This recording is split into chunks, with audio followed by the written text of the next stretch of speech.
Something dangerous is happening in Washington.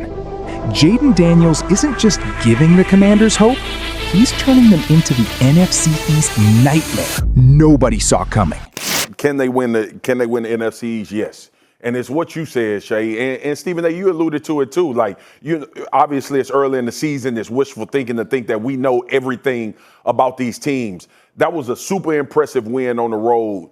And I think they got a real one in Washington. They gonna have a parade in PG County today, talking about Jayden Daniels and what he doing, and Commanders fans all over the place. But here's the thing, before you go, Stephen A., here's the thing. When you look at the league this year, the way it's trending, all you gotta do is get hot. All you gotta do is get hot. And the Commanders have the talent now, I believe, to get hot enough to be in that conversation with winning the NFC East when it's all said and done. What's up, everybody? It's man, I love this weekend. It's such a mix. It's so NFL in so many ways. There's veterans from other clubs who are unrestricted free agents. There's some of our Commander vets that don't have the league, accrued time. There's the 26 rookie class, and then there's others that are trying to be part of the 26 rookie class. And you don't see how it all, mixes together until we're out on the field. So it's awesome. For the rookies, there's definitely a sense of excitement. You feel that, but also some nerves and butterflies, as you might expect for them, going into their first practice. So we're pumped to see them do their thing. And for us as coaches, it's awesome too, to get to teach some of our Commander standards. The practice, over this weekend, it's not long. It's really about the intent, not anything near about the intensity, but what we're teaching, the standards, some little bit of philosophy, how we want to go. So it's really nice to see all you guys, and it's really awesome to be back out here at practice. So why don't we get started and get rolling? Dan, we haven't been able to talk to you since the first round of the draft.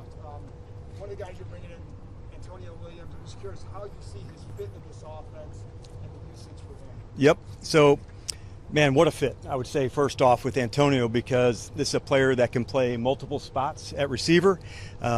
He's got experience outside. He's got experience playing inside in the slot. That type of versatility, John, that goes a big way. And seeing through the last few years, the film from him at Clemson at both spots, demonstrated route running ability, we're really pumped to have him. He's surprised he's wearing number 14 on Ross St. Brown. Is there a similar style usage for a guy like that? No, I just picked it. I don't even know why. It was like, there's no correlation to why. I'm sure he was wanting whatever number, but we'll work all that out later. Do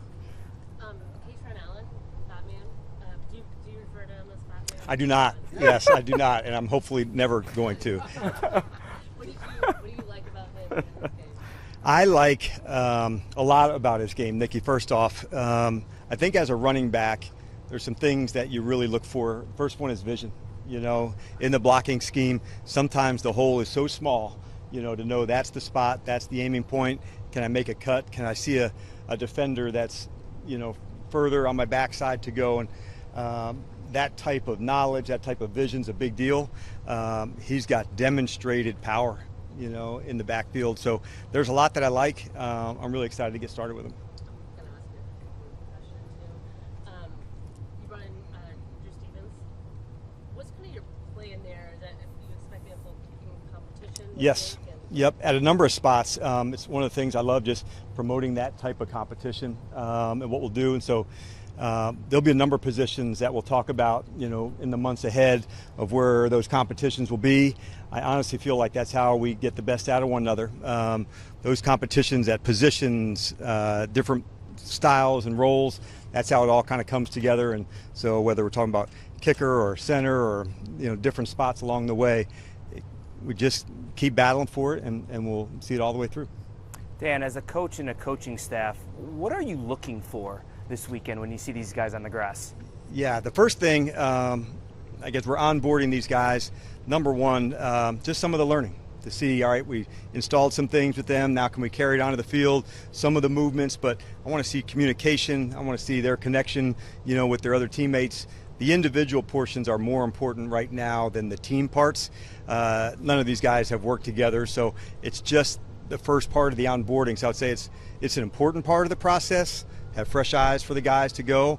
I'll generally look at as much on some of the guys here on a tryout basis than I will on some that are, you know, already signed or in that space. So, but looking forward, I'm just looking for the communication, the movement skills. That's first and foremost. I'm sure the gears are going in your head with Sonny Styles.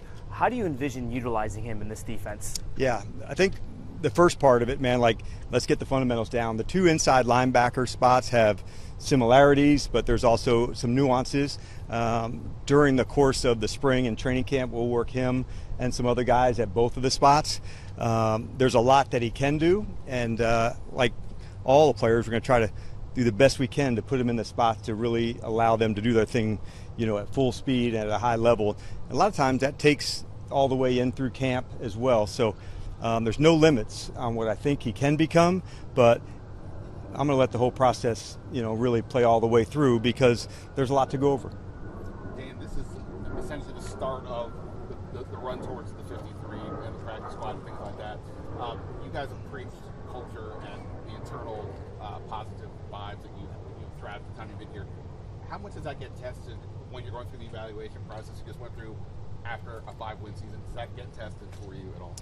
I think it should get tested, you know, to find where your mettle is when you have a season that goes well and then one that just went terribly. You want to dig in, you want to find answers, you want to make sure you can tweak things that need to be tweaked.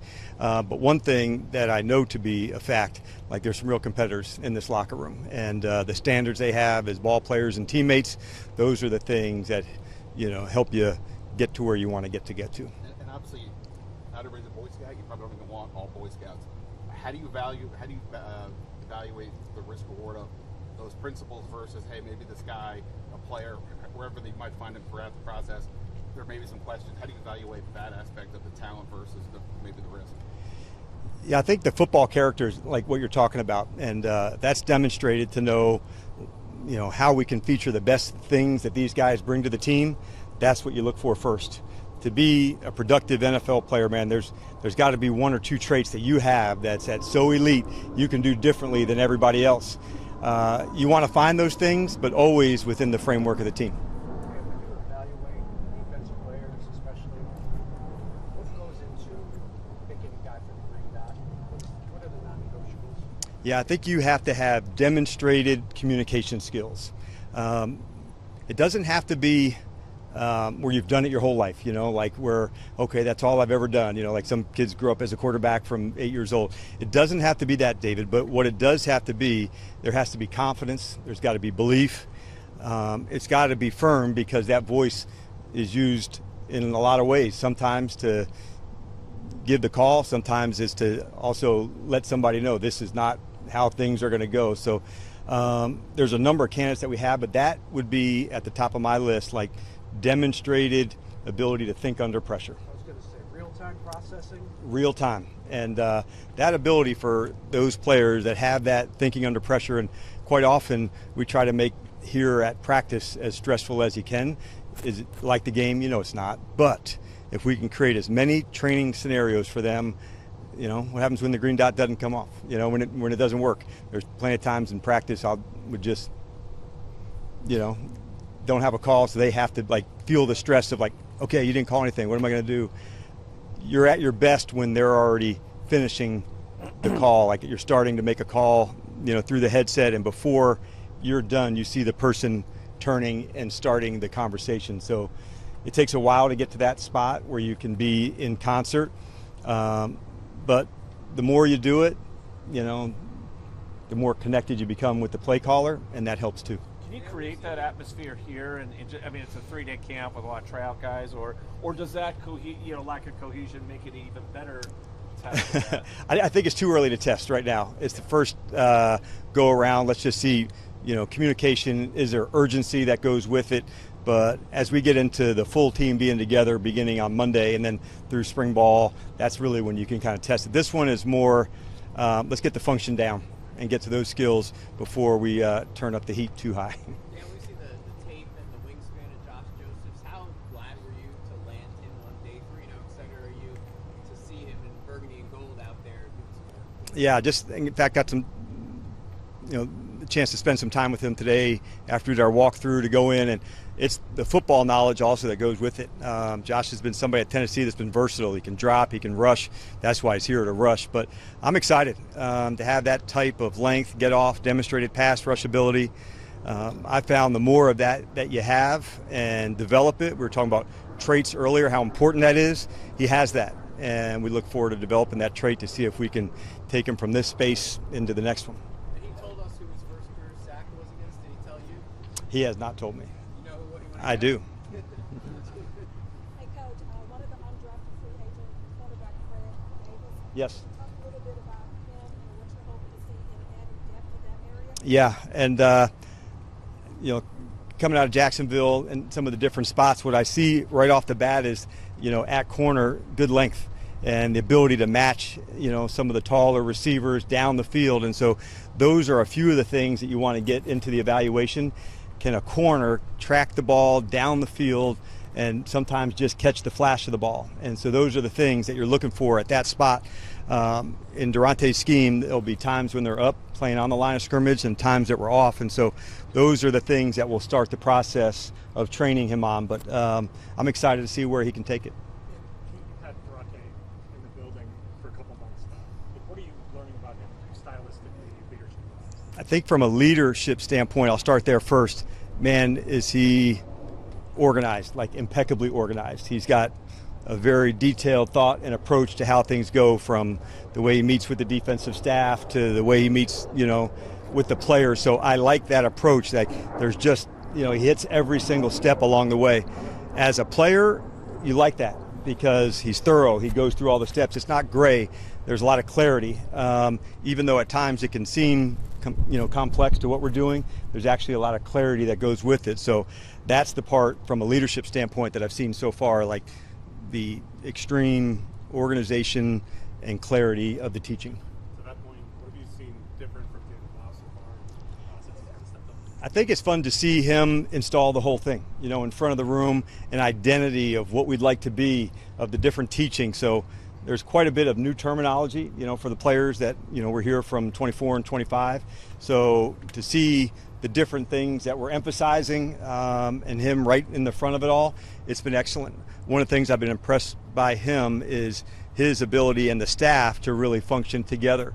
Like our receiver group as a coaching staff, I really don't think you could come into a better space than to learn from Bobby and Wes and Andre. Like the amount of experience the three of them have together in the National Football League, it's incredible. And so they're able to share different things, different points of view, vibe off one another. As a coach, that's the type of environment that I'm looking for, to see their vibe together. So that might be just one small example of him listening and also allowing some of the guys to make their imprint on the offense as well. Got time for two more. You mentioned the nerves and butterflies that come in days like this. And how do you make sure guys are embracing those emotions as normal emotions to have on days like this, but also making sure that there's no hesitations in terms of that? Yeah, I think the first part, it's totally expected, and it's awesome in a way. Like, as coaches, we're also excited. For them, it's their first NFL practice, and we're here, and so the first thing, man, there's no expectations, just let's go throw a great practice. And that's where I start. I want to see them communicate. I want to see them go. The practice intensity is going to be low, but what I want to see from them is just their intent. I saw it in the walkthrough. We'll see it here. So it's just kind of like the first step in onboarding somebody into a really successful year. And so it's an important step, but let's not make it bigger than that also. There's a whole nother step when all the veterans come back. How do they fit and where does that go? This is the type of team you'd want to be a part of as a rookie, because there's people that would be looking out for you that have your best interests. Yo, mic check 1 to 2, -1, -2. Game over for this video, folks. Smash that like button, drop a comment, and subscribe to stay in the huddle for more. This is NFL Madness, bringing the heat and signing out.